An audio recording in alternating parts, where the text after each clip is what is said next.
നാളെ ഭാരതീയ കിസാൻ സംഘിന്റെ സംസ്ഥാന പ്രതിനിധി സമ്മേളനം എറണാകുളത്തുള്ള ഭാസ്കരീയത്തിൽ വെച്ച് നടക്കുകയാണ്.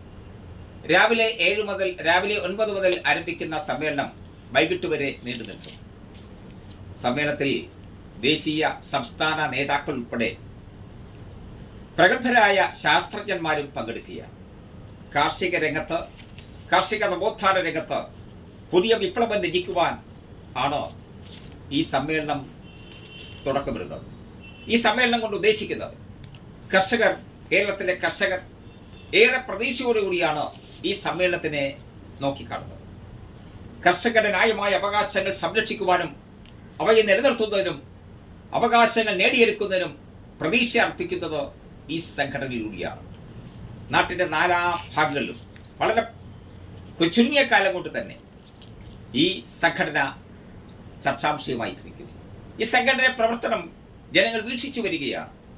ചടുലതയാർന്ന പ്രവർത്തനം കൊണ്ട് വളരെ ചുരുങ്ങിയ കാലം കൊണ്ട് കേരളത്തിലെ മുഴുവൻ കർഷകരെയും ആകർഷിക്കത്തക്ക രീതിയിലുള്ള സംവിധാനമായി കഴിഞ്ഞു. അതുകൊണ്ട് പറയുകയാണ്, കർഷകരില്ലാത്ത ഈ കേരളത്തിലെ കമ്മ്യൂണിസ്റ്റ് സർക്കാർ അധികാരത്തിലേറിയത് കർഷകരുടെ പേര് പറഞ്ഞുകൊണ്ടാണ്. കർഷകരുടെ പേര് പറഞ്ഞുകൊണ്ട് അധികാരത്തിലേറിയ ഈ സർക്കാർ കർഷകരെ ദ്രോഹിക്കുകയാണ് ചെയ്യുന്നത്. ഏതെങ്കിലും ഒരു കാര്യം കർഷകർക്ക് വേണ്ടി ചെയ്തിട്ടുണ്ടോ എന്ന് ചോദിച്ചാൽ ഒരു ആത്മപരിശോധന ഈ സർക്കാരിന് ചെയ്യേണ്ടി വരും. കഴിഞ്ഞ 2 വർഷക്കാലം കൊണ്ട് തന്നെ നിരവധി കർഷകർ കടക്കെണി മൂലം ആത്മഹത്യ ചെയ്തു. ഉദാഹരണമാണ് ആലപ്പുഴയിലെ പട്ടികജാതിക്കാരനായ പ്രസാദ് എന്ന ആ കർഷകൻ ആത്മഹത്യ ചെയ്തത്. അതുപോലെ 200 കർഷകർ ആത്മഹത്യ ചെയ്തിട്ടുണ്ടെന്നാണ് കണക്കുകൾ സൂചിപ്പിക്കുന്നത്. ആ കർഷകരുടെ കുടുംബത്തിന്, ആത്മഹത്യ ചെയ്ത കർഷകരുടെ കുടുംബത്തിന്റെ കടക്കണികൾ എഴുത്തള്ളുന്നതിനോ അവരുടെ കുടുംബങ്ങളെ സംരക്ഷിക്കുന്നതിനോ സാമ്പത്തികമായി ഏതെങ്കിലും സഹായം ചെയ്യുന്നതിനോ ഇതുവരെയും സർക്കാർ ഒന്നും ചെയ്തിട്ടില്ല എന്നത് ഏറെ ദുഃഖകരമായ സംഭവമാണ്. ഭാരതീയ കിസാൻ സംഘ് ആ സ്ഥാനത്ത് ഭാരതീയ കിസാൻ സംഘ് ജനങ്ങളുടെ പ്രതീക്ഷ അർപ്പിക്കുകയാണ്. ജനങ്ങൾ ഏറെ പ്രതീക്ഷയാണ് ഭാരതീയ കിസാൻ സംഘിൽ അർപ്പിക്കുന്നത്. ആ പ്രതീക്ഷ നല്ല രീതിയിൽ പര്യവസാനിപ്പിക്കുവാൻ, നല്ല രീതിയിൽ കാണുന്നതിനും നല്ല രീതിയിൽ പ്രവർത്തിക്കുന്നതിനും ഭാരതീയ കിസാൻ സംഘിന് കഴിയും എന്നുള്ളത് ഞങ്ങൾക്ക് ഉറപ്പുണ്ട്. ഒരു കാര്യം കൂടി പറഞ്ഞുകൊണ്ട് അവസാനിപ്പിക്കുക.